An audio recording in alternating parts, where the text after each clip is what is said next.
Hi there, this is a video describing how to complete this assignment, Intro to 16th Notes. You're translating badly written 16th notes, notes that are written in a way that is not helpful for the person reading the music. It makes it overly complex. One of the guiding principles of writing music um, is to try to use fewer symbols when possible, fewer symbols on the page that communicate the same thing is better than lots of symbols communicating a rhythm or series of music. So as you can see here, these two 16th notes tied together would be better represented as an eighth note and an eighth note. Now there are some limitations on that.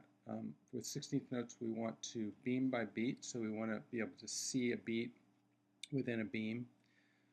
So that's a controlling factor. So for example, when you have something where there's a tie across, like this, we wouldn't want to write one big dotted eighth note there because that would go across our division. So we want to preserve visually each beat whenever possible. But given that limitation, otherwise you're trying to get fewer symbols whenever possible. So I'm going to translate a few for you and just to help you get started. So I'm doing this one here. The key is to have a clear idea in your mind of the translation of 16th notes to longer symbols. So single 16th note is a single 16th note, but as soon as you have two 16th notes tied, you should consider whether or not it would be better to write that as an eighth note. Or if you have three 16th notes tied, that could be a dotted eighth. And four 16th note tied could be a quarter. Then when you go beyond a quarter, you have to consider whether maybe it's an even longer note. So let's look at this. We've got three 16th notes tied. They're all within a beat, so that clearly qualifies as being a dotted eighth note. So you put that in, and just a little finale thing. If you set up your computer correctly, you can change durations with the number keys, and I have other videos that describe that. So I'm using 3 to get a 16th note, 4 to get an eighth, 5 to get a quarter, 6 to get a half note, and so on. So it's very fast way to do that. And then you add a dot with the period key.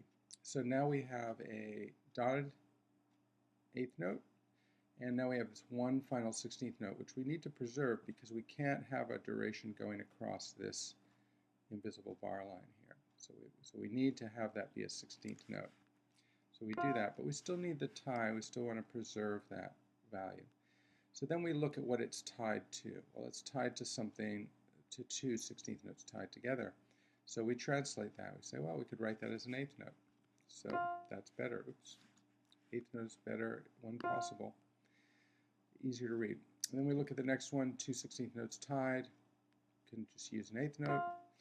And then that's still tied over to another 16th note, which we need to keep separate because it's going across the 16th note invisible bar line.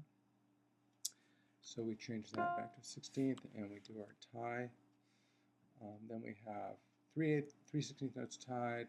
That translates to a dotted eighth.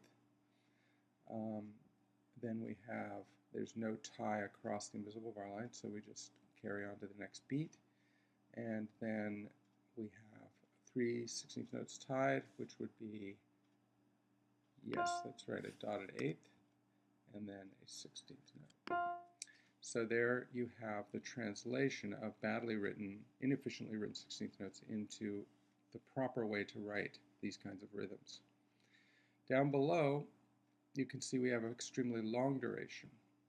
So let's see what's the fewest notes we can represent that with. We've got a whole quarter note worth of 16th notes tied together, yet another quarter note worth of 16th notes tied together, yet another quarter note worth of 16th notes tied together. So is there a symbol that represents three quarter notes in one symbol? And the answer is yes, a dotted half note.